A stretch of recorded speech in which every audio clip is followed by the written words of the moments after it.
പ്രിയപ്പെട്ട വിദ്യാർത്ഥികളെ, നമ്മുടെ ഒന്നാം സെമസ്റ്റർ ക്ലാസ്സുമായി ബന്ധപ്പെട്ട് നമ്മൾ പഠിച്ചത് ഭാഷയെക്കുറിച്ച്, ഭാഷയുടെ ആശയവിനിമയ രീതിയെക്കുറിച്ച്, സാഹിത്യരചനയിലെ സവിശേഷമായ പ്രയോഗവൈഭവമായ അലങ്കാരം എന്ന സംജ്ഞയെക്കുറിച്ച് ആണ് പറഞ്ഞത്. അതിൽ നമ്മൾ പറഞ്ഞ ഒരു പ്രധാന വസ്തുത തുടങ്ങി വെച്ചത് ശബ്ദവും അർത്ഥവുമാണ് ഒരു സാഹിത്യകൃതിയുടെ ജീവൻ എന്നുള്ളതാണ്. ശബ്ദാർത്ഥവും സഹിതവും കാവ്യം എന്ന് ഭാമഹൻ കാവ്യാലങ്കാരം എന്ന കൃതിയിൽ പറയുന്നു. ഭാമഹൻ എന്ന അലങ്കാരി ശബ്ദാർത്ഥവും സഹിതവും വക്രകവി വ്യാപാരശാലിനി ബന്ധേ വ്യവസ്ഥിതവും തദ്വിദാഹ്ലാദകാരിണി എന്നും ഒരു നിർവചനമുണ്ട്. അപ്പോൾ ശബ്ദവും അർത്ഥവും വളരെ ഉചിതമായി ചേർന്നിരിക്കുമ്പോഴാണ് ഉചിതമായ സാഹിത്യകൃതി ഉണ്ടാകുന്നത്. അതൊരു കാവ്യതത്വമാണ്. ഈ കാവ്യതത്വം മനസ്സിൽ വച്ചിട്ടാകാം നമ്മുടെ കാളിദാസൻ ഒരിക്കൽ പാർവതീ പരമേശ്വരന്മാരെ പുകഴ്ത്തിയ സന്ദർഭത്തിൽ വാഗർത്ഥാവിവ സംപൃക്തവും വാഗർത്ഥ പ്രതിബദ്ധയെ ജഗതപിതരവും വന്ദേ പാർവതീ പരമേശ്വരവും എന്ന് പറഞ്ഞത് കാവ്യത്തിൽ സമർപ്പിച്ചു. അദ്ദേഹം കാവ്യശാസ്ത്രകാരനല്ല, പക്ഷേ കവിയാണ്, കാവ്യരചയിതാവാണ്. അതിനകത്ത് തന്നെ അദ്ദേഹം ശബ്ദവും അർത്ഥവും എപ്രകാരമാണോ ചേർന്നിരിക്കുന്നത് അതുപോലെയാണ് അവിടെ ഉമാമഹേശ്വരന്മാരുടെ സംയോഗം എന്ന് പറയുക. അപ്പോൾ അത്രമാത്രം ഇഴകിച്ചേർന്നിരിക്കേണ്ടതാണ് കവിതയിൽ അല്ലെങ്കിൽ കാവ്യത്തിൽ അർത്ഥവും ശബ്ദവും. ശബ്ദാർത്ഥവും സഹിതവും കാവ്യം എന്ന് യഥാർത്ഥത്തിൽ കാവ്യം കവിക്ക് നൽകുന്ന ചില ഗുണങ്ങളുണ്ട്. യശസ്, പിന്നെ ധനം, പിന്നെ ലോകത്തിൻ്റെ നന്മയ്ക്ക് വേണ്ടിയിട്ടുള്ള ആശയങ്ങളുടെ സംഭാവന. ഇതൊക്കെയാണ്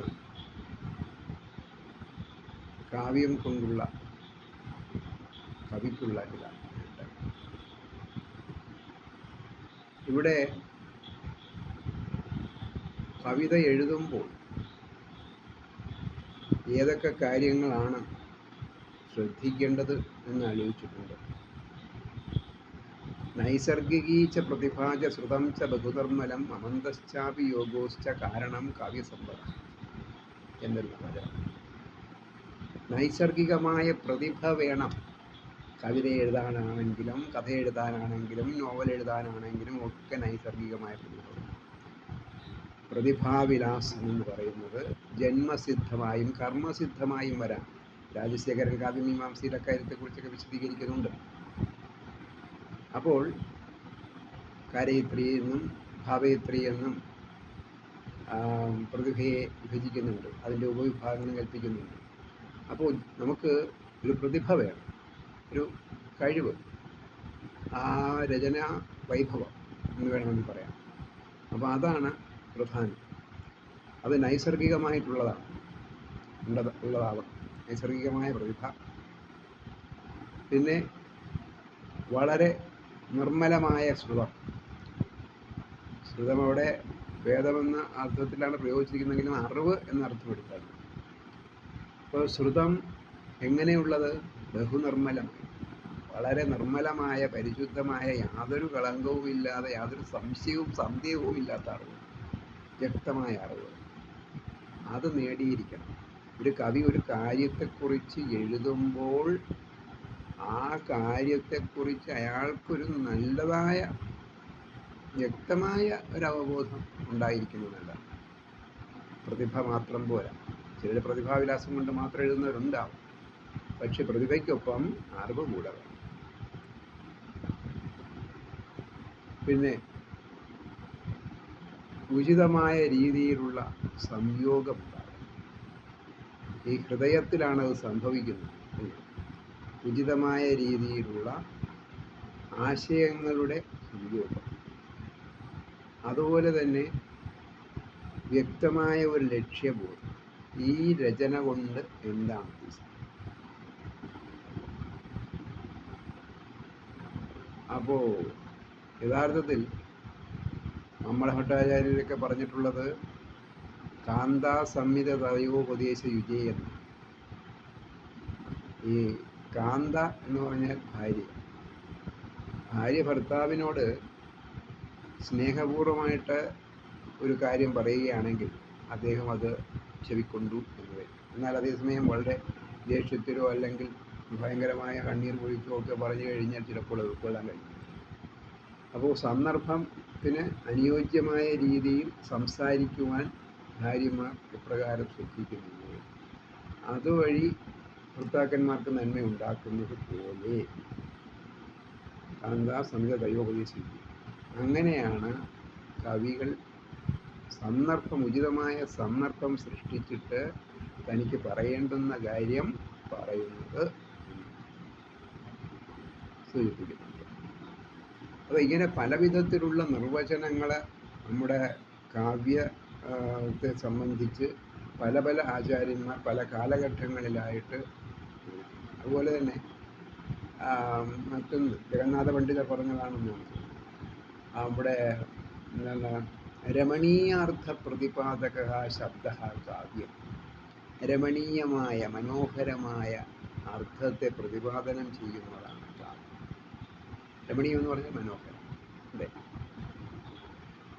അപ്പോൾ ഈ രമണീയത എന്ന് പറയുന്നത് എന്തിൻ്റെ അധിഷ്ഠിതമാണ് എന്ന് കൂടെ നമ്മൾ ചിന്തിക്കണം. അത് വേറൊരു ആചാര്യൻ പറയുന്നുണ്ട്. രീതിരാത്മാ കാവ്യസ്യായും. വാമനൻ എന്ന ആചാര്യനാണ് പറയുന്നത് കാവ്യത്തിൻ്റെ ആത്മാവ് രീതിയാണ് എന്ന്. അപ്പോൾ ഈ രീതി എന്ന് പറയുന്നത് വിശിഷ്ടാപദരചനാ രീതി എന്നാണ് പറയുന്നത്. വിശിഷ്ടമായ പദരചന ആണ് രീതി എന്നതുകൊണ്ട് അർത്ഥമാക്കുന്നത്. ആ വിശിഷ്ടമായ പദരചനയ്ക്ക് അടിസ്ഥാനമെന്ന് പറയുന്നത് ഗുണമാണ്. വിശേഷോ ഗുണാത്മാ, വിശേഷോ ഗുണാത്മ, ഗുണമാണ് അതിൻ്റെ അടിസ്ഥാനം. അപ്പോൾ ഇത് രീതി സിദ്ധാന്തം എന്ന ഒരു സിദ്ധാന്തം തന്നെ അദ്ദേഹം അവതരിപ്പിക്കുന്നു. പിന്നെ ഗൗഡീയ, പാഞ്ചാലി, വൈദർഭി തുടങ്ങിയ രീതികളെക്കുറിച്ച് ഓരോ കാലഘട്ടത്തിൽ ഓരോ പ്രദേശത്ത് വികസിച്ചു വന്ന് അത് പൊതുവായ ഒരു രീതികളായി മാറി എന്ന് അദ്ദേഹം വിലയിരുത്തുന്നുണ്ട്, കാവ്യ രീതികൾ. അപ്പോൾ അങ്ങനെ ആ ഒരു സിദ്ധാന്തം കൊണ്ടുവന്നതിൻ്റെ അടിസ്ഥാനത്തിലാണ് അദ്ദേഹം പറയുന്നത് രീതിയാണ് കാവ്യത്തിൻ്റെ ആത്മാവ്, രീതിയിലാണ് കാവ്യസ്യ. എന്നാൽ കാവ്യത്തിൻ്റെ ആത്മാവിനെ സംബന്ധിച്ച് മറ്റു പലരും പല വിഭിന്നങ്ങളായ അഭിപ്രായങ്ങൾ, വ്യത്യസ്തങ്ങളായ വീക്ഷണങ്ങളോടുകൂടിയ അഭിപ്രായങ്ങൾ പറഞ്ഞിട്ടുണ്ട് എന്നുള്ളതാണ് വസ്തുത. കാവ്യം സന്തോഷത്തെ തരുന്നതാണ്. തദദോഷവും സഗുണവും സാലങ്കാരവും എന്ന് പറഞ്ഞുള്ളൊരു നിർവചനം. അങ്ങനെ വളരെ രസകരമായ നിർവചനങ്ങൾ ധാരാളം. അതുപോലെ തന്നെ മറ്റൊരു കുന്തകൻ പറഞ്ഞിട്ടുള്ളത് വക്രോക്തി ഈ കാവ്യജീവിതമാണ്. ഈ കാവ്യജീവിതം, കാവ്യത്തിൻ്റെ ജീവൻ എന്ന് പറയുന്നത് വക്രോക്തിയാണ്, നേരെ പറയുന്നതല്ല. എന്നാൽ ഈ വളച്ചു പറയുന്നത് എന്ന് നമുക്ക് സാമാന്യമായിട്ട് പറയാം. പക്ഷെ ചിന്തയിലൂടെ കിട്ടുന്ന മറ്റൊരർത്ഥത്തെ കുറിച്ചല്ല അവിടെ പറയുന്നത്.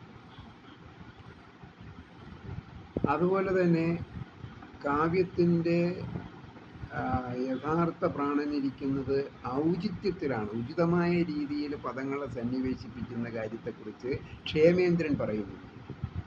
ഔചിത്യ വിചാര ചർച്ച എന്നൊരു പുസ്തകം തന്നെ അദ്ദേഹം എഴുതിയിട്ടുണ്ട്. ക്ഷേമേന്ദ്രൻ്റെ ഔചിത്യ വിചാരം. നമ്മൾ നേരത്തെ പറഞ്ഞ വാമനൻ എഴുതിയിട്ടുള്ളത് കാവ്യാലങ്കാര സൂത്രവൃത്തിയാണ്. അപ്പോൾ ഈ ഔചിത്യ വിചാര ചർച്ചയിൽ ക്ഷേമേന്ദ്രൻ ഔചിത്യ സിദ്ധാന്തമാണ്. അപ്പോൾ ഇതെല്ലാം കാവ്യത്തിൻ്റെ ഉദ്ഭവവുമായി ബന്ധപ്പെട്ട് ചിന്തിച്ച ആചാര്യന്മാർ കൊണ്ടുവന്ന സിദ്ധാന്തങ്ങൾ. ഇവിടെ ഒരു കാര്യം പ്രധാനമായിട്ട് സൂചിപ്പിക്കേണ്ടുന്നത്, ഈ നിർവചനങ്ങളും ഈ ചിന്താ പദ്ധതികളുമൊക്കെ രൂപപ്പെടുന്നതിന് വളരെ കാലം മുൻപ് തന്നെ ഒരു രചന നമുക്ക് ലഭിച്ചു. വിശിഷ്ടമായ സ്വർഗത്തിൽ നിന്നും അനുഗ്രഹിക്കപ്പെട്ട് ലഭിച്ച ഒരു രചന, ഭരതമുനിയുടെ നാട്യശാസ്ത്രം. അത് നാടകത്തിൻ്റെ അല്ലെങ്കിൽ നൃത്തത്തിൻ്റെ ഒക്കെ രീതികളെക്കുറിച്ച് വിശദമായി ചർച്ച ചെയ്യുന്ന ഒരു കൃതിയാണ്. അതിൽ ഈ നൃത്യം,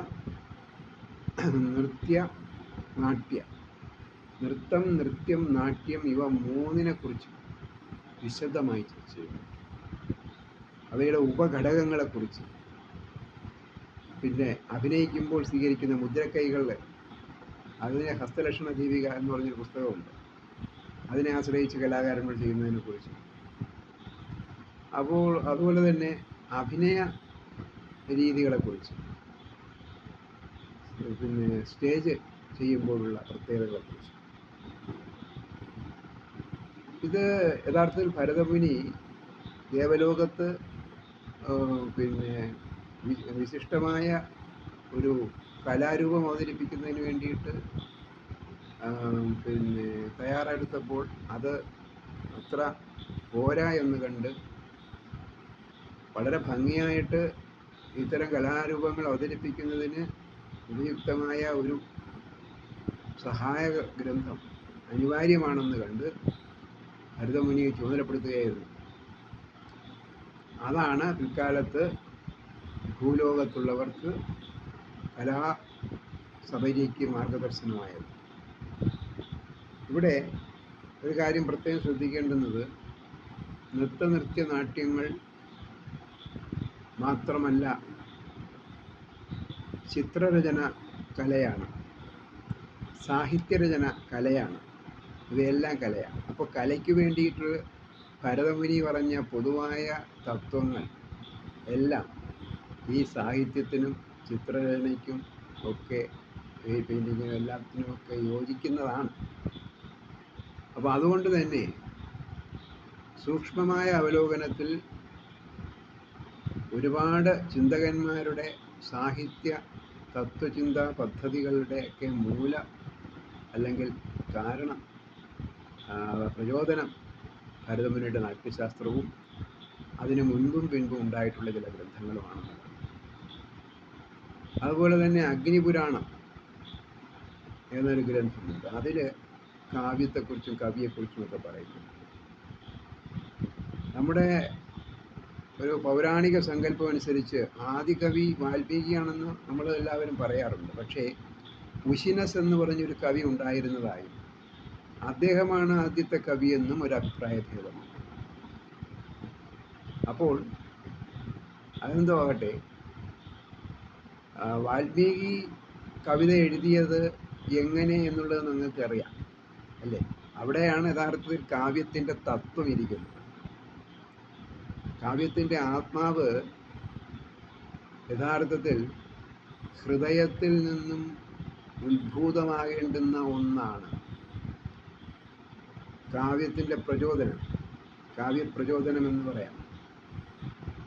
കാവ്യകാരണങ്ങൾ: പ്രതിഭ, വിൽപ്പത്തി, അഭ്യാസം. പ്രതിഭയും വിൽപ്പത്തിയും അഭ്യാസവുമാണ് കവിതയെ സൃഷ്ടിക്കുന്നത്, അല്ലെങ്കിൽ സാഹിത്യ കൃതിയെ സൃഷ്ടിക്കുന്നത്. പ്രതിഭയും വിൽപ്പത്തിയും അഭ്യാസവും പ്രത്യേകം. വിൽപ്പത്തി എന്ന് പറഞ്ഞ നേരത്തെ ഞാൻ പറഞ്ഞില്ല, അറിവാണ്. അപ്പം ഇങ്ങനെ പല രീതികളിൽ അതിൻ്റെ ഒരേ ആശയം തന്നെയാണ് പലരും പറഞ്ഞു വെച്ചത്. അപ്പോൾ ഇവിടെ ഈ സാഹിത്യത്തിൻ്റെ മൗലികമായ ഘടകങ്ങളെക്കുറിച്ചുള്ള അവബോധമാണ് പിൽക്കാലത്തെ പണ്ഡിതന്മാർക്ക് പുതിയ പുതിയ വ്യാഖ്യാനങ്ങൾ രചിക്കുവാനായിട്ട് പ്രയോജനമായത് എന്നുള്ളതാണ്. നമ്മുടെ സമൂഹത്തിൽ സാഹിത്യം ചെലുത്തിയ സ്വാധീനമെന്ന് പറയുന്നത് പിൽക്കാലത്ത് വളരെ വലുതാണ്. ആദ്യകാലത്ത് അത് ഒരു നിശ്ചിത വിഭാഗത്തിൻ്റെ മാത്രം കയ്യിൽ ഒതുങ്ങി നിന്നിരുന്നു. കലാരൂപങ്ങൾ പോലും എല്ലായിടത്തും പ്രദർശിപ്പിക്കുവാനുള്ള അനുവാദം പണ്ടുണ്ടായിരുന്നില്ല. എന്നാൽ ഗോത്രങ്ങളിലെ കലകൾ സമൂഹമായിട്ട് അവർ അവതരിപ്പിക്കുകയും ആസ്വദിക്കുകയും ഒക്കെ ചെയ്തിരുന്നു. അവിടെ സവർണരായിട്ടുള്ള ആരും വരാറുണ്ടായിരുന്നില്ല. അപ്പം അങ്ങനെയൊക്കെയുള്ള ഭേദങ്ങൾ പണ്ട് കാലത്ത് യാതൊരു ഭേദവുമില്ലാതെ എല്ലാവരും ഒന്നായിട്ട് എല്ലാം ആചരിച്ചിരുന്നു. പക്ഷെ പിൽക്കാലത്ത് ആര്യന്മാരുടെ കുടിയേറ്റത്തിന് ശേഷം ഒരുപാട് വ്യത്യാസങ്ങൾ വരികയും പിന്നെ വേർതിരിവുകൾ ഉണ്ടാവുകയും ഒക്കെ ചെയ്തു. അത് ചരിത്രമാണ് നമുക്കറിയാവുന്ന കാര്യം. അപ്പോൾ നമ്മൾ പറഞ്ഞു വന്നത് കവിതയുടെ കാര്യമാണ്, കാവ്യത്തിൻ്റെ തത്വത്തെക്കുറിച്ചാണ്. അപ്പോൾ കാവ്യം എന്ന് പറയുന്നത് മനുഷ്യൻ്റെ ഹൃദയത്തെ സന്തോഷിപ്പിക്കാനുള്ളതാണ്. അപ്പോൾ ഈ കവിത വായിക്കുമ്പോൾ ഹൃദയത്തിൽ സന്തോഷം ഉണ്ടാകുന്നത് അതിൻ്റെ ആശയം നമുക്ക് ഗ്രഹിക്കാൻ കഴിയുമ്പോഴാണ്. പക്ഷേ ആശയം പൂർണ്ണമായും മനസ്സിലാകണമെങ്കിൽ നമ്മൾ ആ കാവ്യത്തിൻ്റെ അവസാന ഭാഗത്തേക്ക് എത്തേണ്ടതുണ്ട്. ആ അവസാന ഭാഗത്തെത്തുന്നതിന് മുമ്പ് തന്നെ ആ ആശയത്തിലേക്ക് നയിക്കുന്ന പല ഘടകങ്ങളുണ്ടാകും. ആ നയിക്കുന്ന ഘടകങ്ങളുടെ ആ ഉപ ആശയങ്ങളുടെ ഇടയിൽ കാണുന്ന ചില കാവ്യപ്രയോഗങ്ങൾ, കവിതയിലെ പ്രയോഗങ്ങൾ, അതിൽ ഉൾപ്പെടുന്നതാണ് ഈ അലങ്കാരം എന്ന് പറയുന്നത്. അപ്പോൾ സഹൃദയൻ്റെ ഹൃദയത്തിന് ആഹ്ലാദത്തെ നൽകുന്ന കവിതാധർമ്മമാണ് ചമത്കാരം എന്ന് നമ്മൾ പറയും, അല്ലേ? സഹൃദയൻ്റെ ഹൃദയത്തിന് ആഹ്ലാദത്തെ നൽകുന്ന, ഇപ്പോൾ കാവ്യം വായിക്കുമ്പോൾ ഉണ്ടാകുന്ന ആ ആഹ്ലാദത്തെ നൽകുന്ന കവിതാധർമ്മമാണ് ചമത്കാരം. ആ ചമത്കാരം പിന്നീട് എന്തിന് കാരണമാകുന്നു? അലങ്കാരത്തിന് കാരണമാകും. ശബ്ദവും അർത്ഥവും